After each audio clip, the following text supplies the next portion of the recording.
Hey guys, welcome to Fanm Kreyol Takeover, the show where we bring on amazing women in the industry, presented by Bel Fanm Inc. and Lex TV. I am your host, Karma with the C, and today we have lovely Miss Katiana. How are you doing today? Hi, Karma with the C. How are you? I love this little twin thing we got going on. Please. Yes. What is your story behind it? Because I have my own little story. So Okay. Well, I had a twist out. You asked me about my twist out earlier. I had a twist out, and I went to Lauderhill Mall, and there's this lady there who sells crystals. And I was like, man, I wonder if I could put this in my hair. She was like, yes, girl, let me do it. So she puts the copper in there, and the copper is supposed to be like a catalyst. It's supposed to activate your melanin and also activate the crystal as well, so that it works better on your skin. So it's actually supposed to be touching my skin. And then I was washing my hair, and I'm like, how do I take this off? She's like, girl, you're not supposed to take it off. So hence, I have a dread now. Wow. Yes, I love it. It kind of like grew. It has its own personality. It's like its own thing. How long has it been? This was like around this time last year, so probably about a a year. Girl, I'm thinking I'm doing a thing. This been a year, and mine is not as long as yours. Listen, mine was already a twist, though. Okay, so it's not like complete new growth. You know what I mean? So it just like got longer. Okay. Yes. Girl, I'm like, I'm going on too. Mine basically, so I'm going on this journey. Okay. And at the beginning of my journey, I decided to have this little dread thing right here. And so as I'm growing, it's growing with me. So once once I've accomplished my goals, but really, honestly, you never complete your journey. You're always, it keeps going with you. So when somebody tells me, hey, you've done this, you've done so much, and you've accomplished so much, like how long did it take you to? And I'm like, as long as it's dread. Yeah. I love this. So that's the reason for it. Wow. And then the name, I gave her the name Journey. Oh, look at this. I haven't named mine. So I was like, it got long, so I'm like, I should be naming it because everybody sees this before it sees me. So I might as well name it. Yeah, for sure. Do you think about getting another one? No, only because I have seen people with theirs. It's rare, but I have seen it. But they've only done it just to look cool or for fashion. So they'll have like either 3 or 2. They'll either have, I've seen one in the middle, or I'll see like 2 on each side. I'm like, nah, I don't like the 2 on each side. I just want that one little, I don't know, it's just a conversation starter. Like that's the first thing, like, oh my gosh, why do you have that? So it's an icebreaker. Pretty much. So back to you. Yes. So tell us about yourself. What do you do? Let the people know. Let the people know. Right. Well, my name is Katiana Carre. Born and raised in Haiti. I'm fait Haiti, Tigouave. Yes. Chaque fois me dit moun c'est Tigouave moi yo madame douce makos. Oui, me kon fait douce makos, oui. And it's funny because my story is not the typical Haitian story, Haitian diaspora story. Lem te Haiti, param te gen business, yo te gen restaurant, hotel, yo te gen pile l'argent. Okay. So, ou konen le yo gen l'argent, they become a target. So we had to flee Haiti and come here to the United States. Different. Okay. And so it was a huge transition to see my parents having it all, the big house, the friends and everything, to pretty much clocking in for for the man. Wow. And then so that was a huge culture shock. And then my father passed away of cancer. Thank you. He passed away of cancer, and I literally saw my mom lose everything. She went from having it all in Haiti to having a little bit here in the United States to having nothing. And it was at that moment I decided, man, I need to learn how money works in the United States, and I need to have my own business because this whole clocking in for somebody else is not cutting it. Right. And so I went on a journey, much like you, not as long as this, though. Went on a journey. I went to Kenya. I decided it's either Morocco or Kenya, and the universe, God, whatever you believe in, They right? you to Kenya. Right. Exactly. Get me to where I need to be. And then in Kenya, I volunteered with women who were helping other women, other Kenyan women. Okay. Teach them business skills, skills to make jewelry, shirts, head wraps, all of that. And so they were not selling any of it. They had all of these things just They were sitting just on the making it, shelf, right. Okay. like these earrings here. They made them out of banana Mhm. fiber. So creative, but nobody's buying. Wow. And so I came back with a whole bunch of jewelry and everything. And my friend Ara, who was actually a Bel Right, right. Fanm a couple of weeks back, she was like, "Girl, we need to do a business. Like, you're sleeping on these earrings." And so we started Bjou Bjou. And so that was my first business with Ara, and it was basically grabbing the inventory for the women in order to empower them financially, because now they can count on the sales. Mhm. They're getting American dollar, and it's just great for everybody because now they can send their kids to school. They can take care of themselves. They could be independent of their Mhm. husbands. They're not in the financial mess that they were before. And as entrepreneurs, Right, the right. first couple of years can be a little tough. Right. So yeah, that was that, and I love Bijou. Bijou is my first baby. It took a direction of its own. You open a business, you have a vision for your business, and then your business has its own vision, and you kind of have to like, okay, Just go all with right, it. business, take me there, Right. And so it's strayed into more of a fashion brand, which I love, and Bijou is known as a fashion brand, not so much as empower women. And so it's still going on. It's still everything. Ara is the one that's mainly taking care of it, but now I kind of extracted the financial literacy part of Bijou, and now I'm in the process of branding myself as a financial literacy educator, Okay. and that's where I teach people to have a better relationship with money, Mhm. how to budget properly, how to set Yes, up I a need you. yeah, right. How to set up a legacy for their children, and how to protect what you have, because it's not all about just making money. Mhm. You have to protect it and pass it down Right. to your children. You can't pass down a job to your children. You can't pass down your 401k to your Right. children. You can't pass down a pension. These are things that people like, "Oh yeah, I have a pension, I have a 401k, I have a good job, making six figures," but you cannot Right. create You can't. generational Mhm. wealth with that. So that's what I teach. So you also do Katiana care.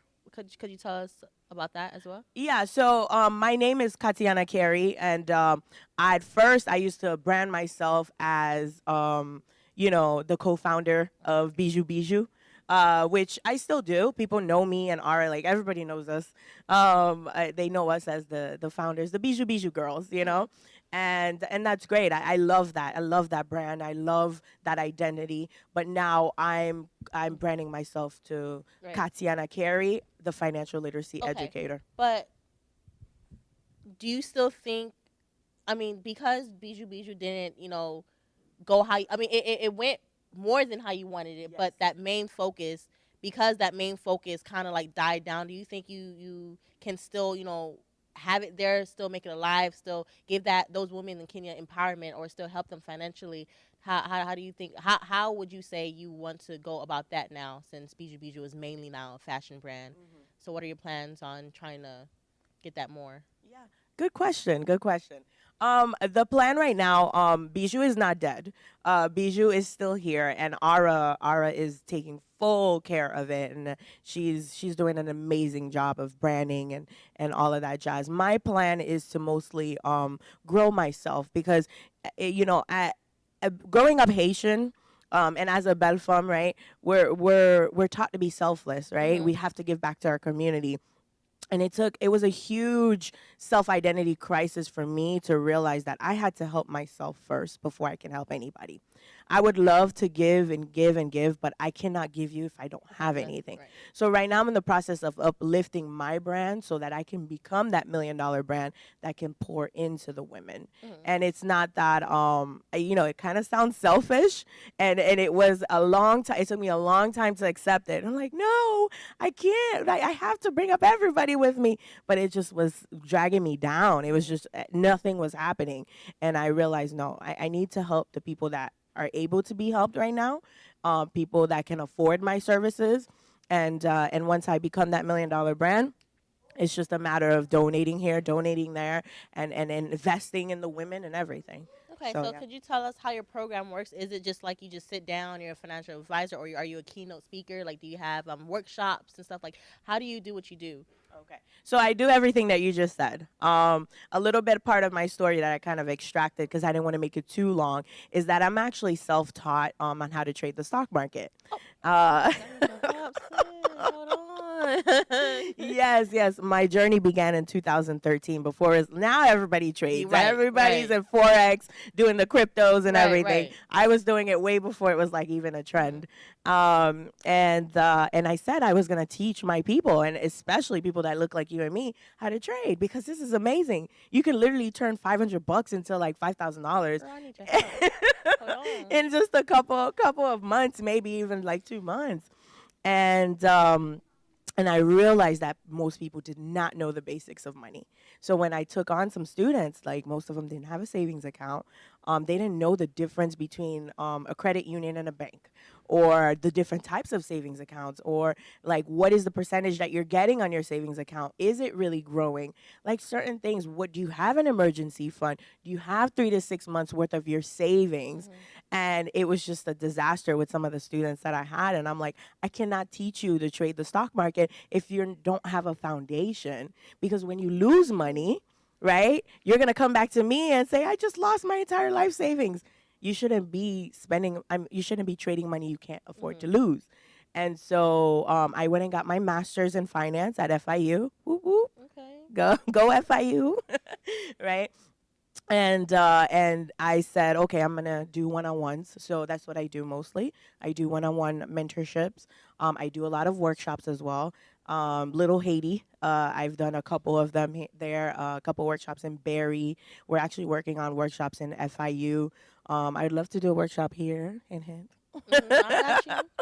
Right, and classes. I'm working on all of those, so I do it all. I'm gonna need you to come by to my school. I go to an HBCU, and I feel like that's where we are struggling the most. You know, like I'm a business major, so I have professors who will tell me, yeah, you guys need to do this, you guys need to do this, but there's nowhere in that school where they will actually sit there and tell you, like, look, these are what you need. These are the steps. Like, this is what you do.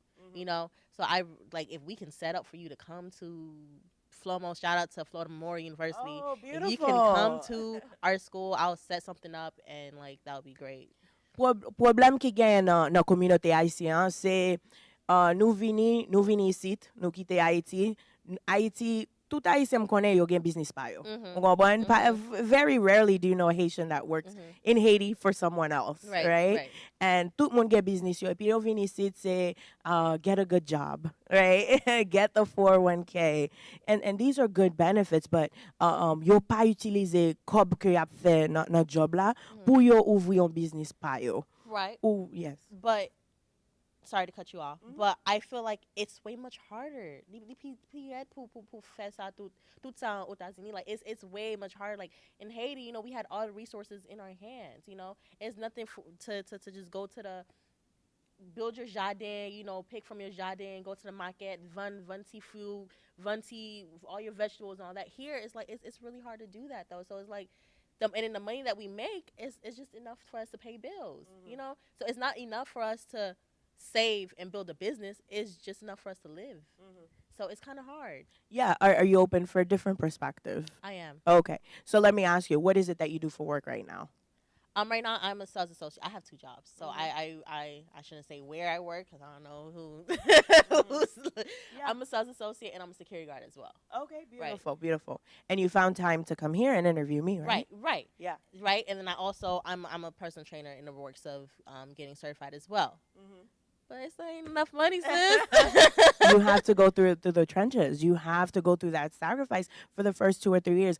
Most businesses don't make a profit until the first 2 to 5 years. Yeah, 2 if you really got some good investors and you got a head start. But mostly 5 years, you don't really see any money. And that's the thing. We're willing to go through that. Haitien yo pa gen problem going through that in Haiti. So where was that mindset shift when they came here?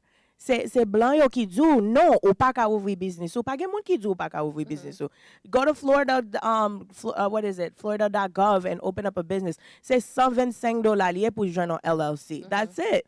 First of all, you don't even need to get an LLC to really call yourself a business owner, right? So it's like some of these, like you said, al pran fwi, al nan marché, van fwi. There's a little Haiti cultural center where it's open on Saturdays, $25 for the whole day. It's just a mindset. You find time for what you value. Right. What is the most important commodity that we have? Time, right? But we're giving it away from 9 to 5 to someone else's business. Okay, now I have another question for you. Do you feel like in Haiti, you'll probably in Schwa, they have to wake up and go to the market and run because that's the only income that's coming in because there's not much work, you know? So they have no choice. So do you feel like when they come here, it's like okay, like I don't need to go to the market. I don't need to do this. I don't need to do that. Like they're just like, do you feel like it's just the fact that it's just they're just surviving? Do you think is could it be that? That's it. That's exactly it. They are surviving, and they're relying on. I don't know how politically incorrect I can get on this. They're surviving on the white man and what the white man is telling them. Right? The white man is telling you, oh, go get a job. So it's like you believe everything because he's God, right? The white man is God. Whatever he says goes. And then when you pass away and you leave nothing for your children, and your children have to go through that same cycle again, and then their children had to go through that same cycle again, you're wondering, what am I doing wrong? What you're doing wrong is that you left all of your beliefs back at home to listen to this white man that you think is God. You know, take control of your generation. Things like something as simple as getting life insurance. My father, papa me gon life insurance plan in Haiti. Okay, he put $1 million. Why? Because he was wealthy, right? And people were trying to kill him. So he's like, all right, if somebody kills me, petit moi a besoin $1 million. Li vini ici, famille dit comme ça, oh, pas besoin bagay ça, ou paye $200 par mois pour rien, et ou pas besoin bagay ça. He canceled it. Guess what? My father passed away of cancer. Imagine if he still had that $1 million policy, how different my life would have been. Something as simple as that. He was paying $200 a month for $1 million. You don't have to pay for $1 million. Just 50,000, 100,000 for a couple, maybe 20, 30 bucks. These are simple tools that we know of. The Haitian community knows of, but who's gonna dissuade you to get rid of these simple tools? The white man, you know, and I'm that's enough. I don't want to bash the white man on everything. You know when most people say, "Oh, I'm woke," you know, they don't have the same mindset that you do. So when I say that you woke, sis, no, you're woke. Like you have me realizing and thinking, like, damn, I don't have. Like, you really had me thinking, like, okay, I need to sit down and, like, reevaluate my books and, like, set up my savings to how this is how it should be. Like, I'm messing up. I'm messing up, yes. So, do you mentor? Yeah, oui, c'est ça me fait. M'chita avec moun. Okay. I pretty much get my clients mostly through conversation, networking, and reaching out to people. right? And I sit down one-on-one and I ask you, what are your goals? Because I'm not going to force anything onto you. You know, I'm not going to tell you invest in a mutual fund if it makes no sense for you. You know what I mean? If you're not ready for something like life insurance, maybe you don't have any children to pass anything down to. That's not a priority for you, you know? So I definitely sit down and get to know your goals, what it is you want to accomplish, and then we work your way through there and find out your mindset about money. Because I sat down with a nurse, okay? She had her own business, making about $125,000 a year. You would think, she's making 6 figures. This lady had about $40,000 worth of debt for no reason. Why do you have $40,000 worth of debt when you make $125,000, right? And her bills were like so minimal because her husband paid all the bills, and she was in so much debt. She has a horrible relationship with money. So my job was to find what is the root of that. Why? Why do you feel the need to buy this? Oh, because I feel like if I don't buy it, then I'm not worthy, then I'm not this. Then we start digging in. And people call me a psychologist sometimes, like, are you a therapist? Right. But it's like, I cannot just put a Band-Aid over your finances. We need to find out the root of the problem, and then we fix it. Because sometimes the root is several generations deep. I just felt that because we need to talk after this. Yes. We need to talk. Like, there's so many people that really need it, especially my generation. People that are my age. We expect to. We all say, you know what? By age 30, I want to retire. Okay, you're 22. You're 23. You're almost there, sis. What have you done? What do you have in your account now? Like, do you have your 401k set up? Like, what's going on? So yeah, you're like a light. I did until I really sat here in front of you and really spoke about it, because it's things that you don't really talk about. You always say, yeah, I'm getting money, I'm securing the bag, or I'm saving money, but are you really saving money? Like, are you really? You'll pay $100 on your nails, and like you pay your whatever you pay for, but then what do you put in your savings? You know, it's like you're not securing nothing. It's nothing, like you're nothing. Securing the other person's bag, right? That's exactly what you're doing. You're securing the other person's bag. You're supporting their business, but it's like you don't have nothing really saved. You know, so it's like my generation, our youths really need this. Like we really need to understand and know what the root of us not saving, what that is. And so yeah, I'm here for it. I support it. Like we gonna be my best friend. Right? Exactly. Oh, let me ask you, what is the most important bill for you to pay at the moment? My car note. Your car note? Yes. Okay. Because how am I gonna get from A to B? My car note. Because rent, freak that. I could stay in my car. I could sleep in my car. It's my car note. Okay. My car note. Yep. Okay. So when I ask most people that, they either say their car or their house. That's usually, or sometimes food, like a food budget. But that's actually rare. I get the food budget. But you know what the most important bill should be? Can you guess what that should be? Are you gonna say life insurance? Okay. Well, yeah, that's part of it. But yeah, savings. Yeah, exactly. Okay. The most important bill. The most important bill should be yourself. Pay yourself first. What is it that you want to accomplish? Qui soit vle in 5 years, 10 years? Qui soit ta vle accomplish, right? You want to open a business. You want to bring Bel Fanm to a whole nother level. Right. How much is that going to cost? Okay, it's going to cost $2,000 to invest in a new camera or whatever the case is. So that bill needs to be paid first. Because guess what? Once you pay that bill to get that new camera that's going to get you new audience, that's going to rise your business. And now your business can pay your car note. Your business can pay your rent. Your business can pay everything else. Does that make sense? Yo, you just had a light bulb go ping. Yes. I should be paying myself every month. What is this? Pay yourself first. It could be $5 a month, sis. It could be $10 a month. Whatever it is, you have to pay yourself first. I know, like I'm flabbergasted right now. Like what? And I mean, our life insurance could be part of that too. Right. But girl, I'm not gonna try to push that on people. People just say like when you hear savings just like a emergency. Right. It's just like I have $5 I can just spare and just throw it in the savings. Okay, let me just put that in the savings. You know, it's just like a randomly, like every 3 months or so. Like, okay, let me put $100 in there. You just put it in there because you know you have it. But we don't make it a priority. Like, no, like, okay, this month I have the light bill, I have this, and I have my savings. Like, we don't think about it like that. And another thing that I had an issue with my savings is that, let's say I didn't have it, right? Let's say I've done paid all the bills. I don't have nothing but $5 in my account, and I need to eat food and pay gas and do my gas. I will freely go into my savings, and that's my problem. I would freely go into my savings like, $10 not gonna work. Let me just get $10 every day, and then boom, I look into my account. I'm like, hold on. Why is this red? Right. Right. Overdraft. That's another issue. That's another thing about when it comes to money and finance. It's training yourself. It's what's the word I'm looking for? I need you to get it out. Pretty much rewiring your right. Brain. Just changing your mindset. Yes, knowing that's like you can't touch that. That's not to be touched. Conditioning yourself. Yeah, right. Discipline yourself. That was the word I was looking for.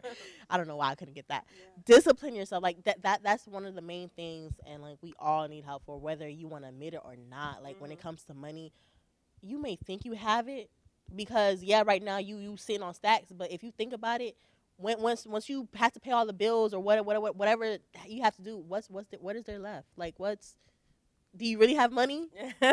Do you? Right. That's yeah. Oh yeah, we for sure. I need you. It's funny. You briefly, when I asked you about what should the most important bill be, you briefly said life insurance. It's funny because life insurance, believe it or not, most people don't know this. There's a type of life insurance out there because there's several types that actually has a savings built up in there that you can access while you're still alive. And so that is one of the safest places to actually save money. Yeah, because you're not thinking about it. Yeah, because most banks, how much you get on your money in the bank? Like 0.01%. if even that. Well, there's a savings part in the cash value of your life insurance that goes up with the market, but when the market crashes, like it did 2 or 3 weeks ago, your money does not go down with it. It's an insurance product, so it's insured. Your money's insured, so it's a really really safe place to put your money and watch it grow. So when you're talking about paying yourself first, maybe you want to buy that new equipment for your business. That's the best place to put it, and you access it tax free. Now, But that's more advanced. does all type of life insurance have that? No, not all types, and that's why you always want to sit down with a professional to kind of Okay. explain. It could get really complicated, but I don't try to talk over people's head. I meet them at their level. You know what I mean? And I break it down. Which one makes more sense for you? Okay. Sometimes they don't want a savings. They don't care about that. So, but that is actually you can actually use life insurance as a savings. Yeah. We gonna talk about this a little Yeah. bit. Okay, so now we had a little brief conversation before the camera started rolling, and it was about marriage and polygamy. Ooh, girl, I need a drink. Some of this cremas. By the way, how do you like the cremas? This is mango, and I always grandma makes cremas. Right, regular cremas. Ni Right. mette cocoyer là-dedans, on t'y let carnation, et puis on t'y warm, and that's it. Right. But this has mango in it. It's pretty cool. Right, it's exotic, but it's like you still Yeah. have that traditional cremas, but it's just that refreshing taste. Yes. Right. It's like a drink. It's like a cocktail. Right, like a mix. right. And you know how like traditional cremas, like you only know that traditional cremas for like around this time of year, like only around Christmas, Thanksgiving, Christmas. That's it. This cremas, no, you can drink this anytime. Yeah. Right? You got the mango for spring, summer. Yeah. That's true. Right. Yeah. So this topic, marriage and polygamy. We Dil spoke fort, about it. dil pi fort. We spoke about it, and I completely understand where you're coming from. I'm gonna let you say it before I even go on because they need to hear where you stand when it comes to marriage and polygamy. Well, Bel Fanm ça, t'es demandé mon question. T'es demandé qui ça me pensait de mariage. And how do you even say polygamy in Creole? I don't even. That's not a thing. I mean, you know what? It is a thing. Trust me. I was gonna say something. Trust me. But I was like, no. My dad has 6 kids with 3 different women, and we're very close to age. Okay. Look, see, it's crazy because I was gonna say something, but I was like, no, maybe not. But since she brought it up, yes, it is a thing. Haitian men don't believe in polygamy. They do not. They do, but they don't. Secretly, they'll have a whole secret family on you. And for real, and you know what? And half the time the women know, so the women believe in it too. And it's just, I've heard all sides of this. I've had this conversation with numerous people, and it's funny. It keeps popping up. I guess I'm just vibrating on that frequency right now, but it just keeps popping up. And I spoke to one of my friends about it the other day, and I said, "Well, what are your thoughts on polygamy?" And she said, when it's like just one man just impregnating all these women and the women can't even have other men, I don't know about that. But if everybody's free, then yeah, heck yeah, let's go. And I'm like, you know what? She's right.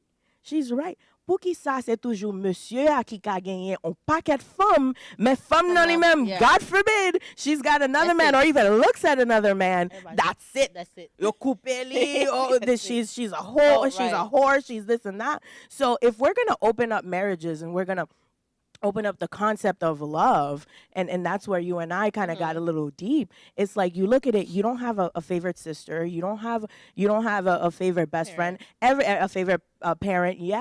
Everybody feels a certain part of you, right? There's that one friend you can gotta have a good time with. There's that one friend you can talk intellectually with. There's that other friend who could give you financial advice. That's me. I'm that friend, right? And everybody feels that certain part of you. So why can't we have that in romantic relationships as well? So I'm all for it. It just has to be like both of them have to have that freedom as well. Right. And then of course that's where we said that love, if you truly love the person and you truly believe that the person loves you and you trust the person, because I believe love comes with trust. That's something that should just tie side by side. They're cousins.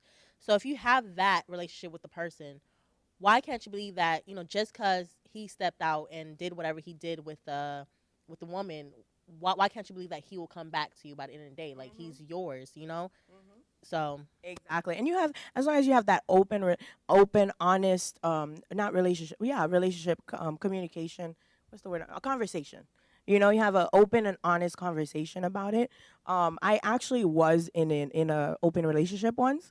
It was by accident. Mm-hmm. It wasn't like we talked about it from the beginning. It just kind of happened. And sometimes, like I said, I want to have my freedom too, but sometimes I don't really feel like dealing with another man. But he has his women as well, and that was fine with me at the time. Obviously we didn't work out. It was fine with me, but he gave me permission. Not permission, I don't like that, because now that's ownership, right? Like, he You guys gave just me the had the freedom. agreement We to- talked about it, the freedom to be able to talk to other men as well. And then it just didn't work out for other reasons. But it's definitely possible. I don't know if I would do it again. I'm not at that level yet, that maturity level to open myself like that. But I don't down anybody who does. Yeah. But it is kind of scary though, because it's like, yeah, you're sharing somebody, but how do you know that person is not going to build a stronger bond than you actually expected it to grow? Like, how do you know that they may not end up falling in love with each other, and then you're just here like, That's the thing. That's what something you have to be okay with. You have to be okay. And if you're not okay with it, then you're not ready for that type of relationship. You know what I mean? And the person, and the man or the woman or whoever's the person with multiple, whether it's both of you have multiple partners, you both have to be in that mindset. So it shouldn't just be, oh, this is a trend now, everybody's doing it, I'm gonna do it, or I feel like I have to do it to be able to keep him. No, if that's how you feel, if your jealousy and your sense of ownership and your sense of control is still present, you're not ready for it. and like you said before, I do believe in Haitian relationships, in Haitian households. I made a mistake and said they don't believe in polygamy, but they do. They don't believe in monogamy is what I meant to say. We And a lot of our mothers would know. I've had family members who they've been together for years, but her whole husband kept going back and forth to Haiti. She seen messages and all that, and Est-ce qu'elle te connaît? Est-ce qu'elle she te knows. connaît? Okay. She seen messages. She seen pictures. She seen all that. It's still okay. It like be- she just Yeah. let it go. Like, But did she have that conversation with him and said, I know you have these other women and that's fine with me. You have to be honest with me. conversation, fights, all that, but it's like, of course he's gonna deny it. You know, some people, some men. I'm not even gonna specify say Haitian men. Some men, period. Oh yeah. Women will truly allow them to open themselves and say the honest answer, and they'll be okay with that as long as just be honest. You know what? That's what men don't understand. Yeah. Go ahead.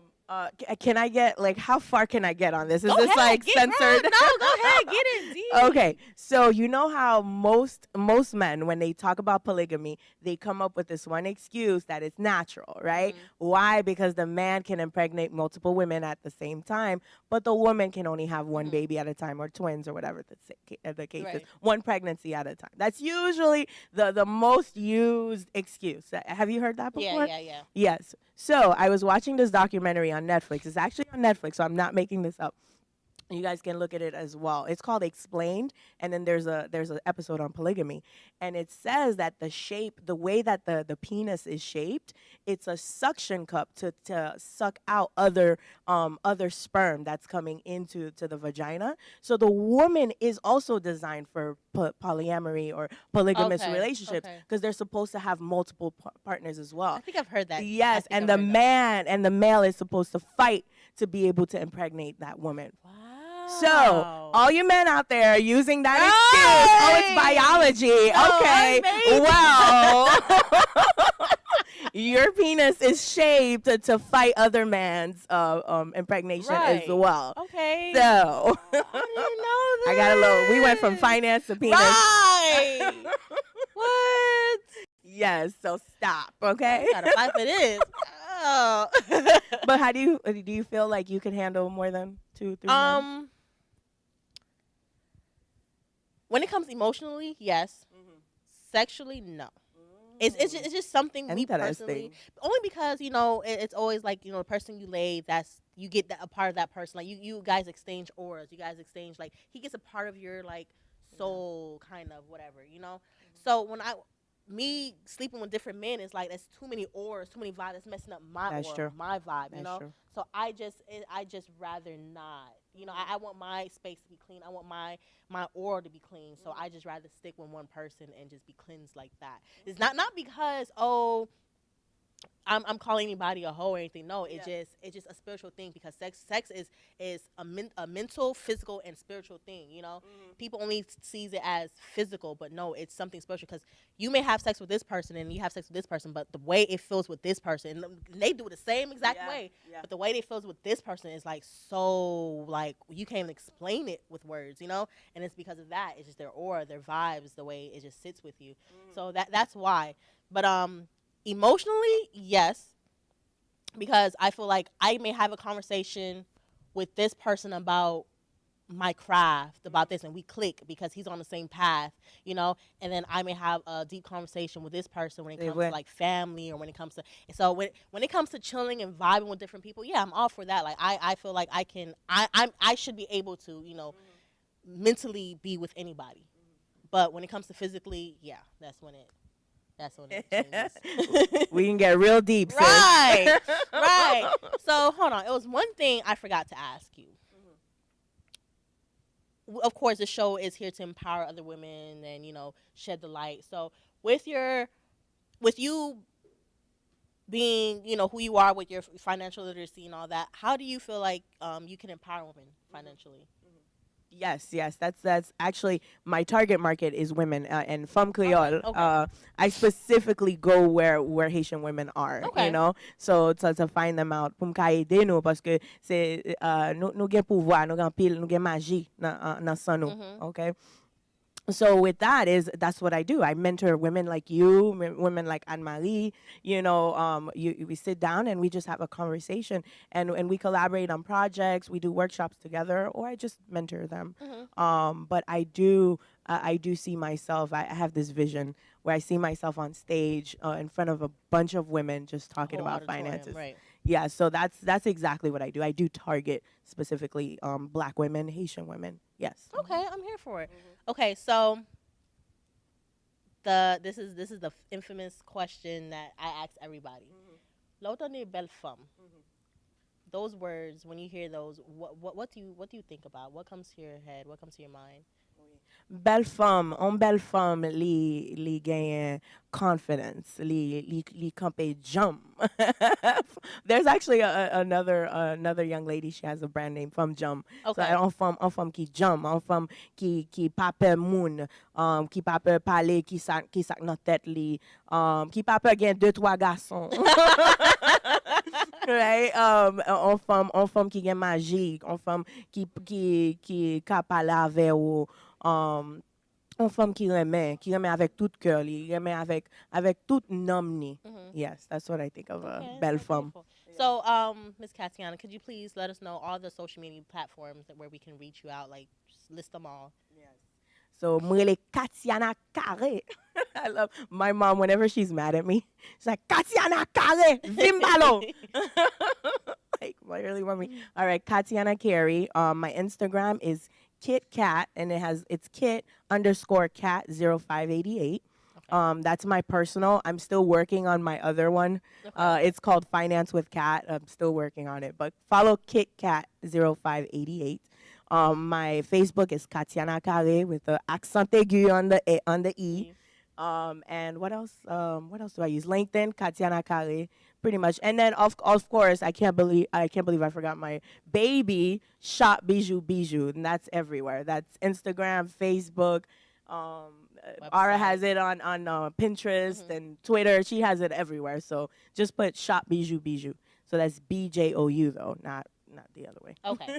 Yes. Thank you so much. Thank you so much for like shedding the light when it comes to finance and all that. You know, there's things that our parents don't really talk to us about. Yes. So thank you so much for, you know, giving us this knowledge, this fruit. It was very valuable. So thank you again, guys, for watching and tuning in. I am your host, Karma with the C. Follow me at IamKarma_, and that's Karma with the C. Thank you Thank you for watching us. Bel Fanm Inc., Lux Media. Thank you. Bisous. Bye.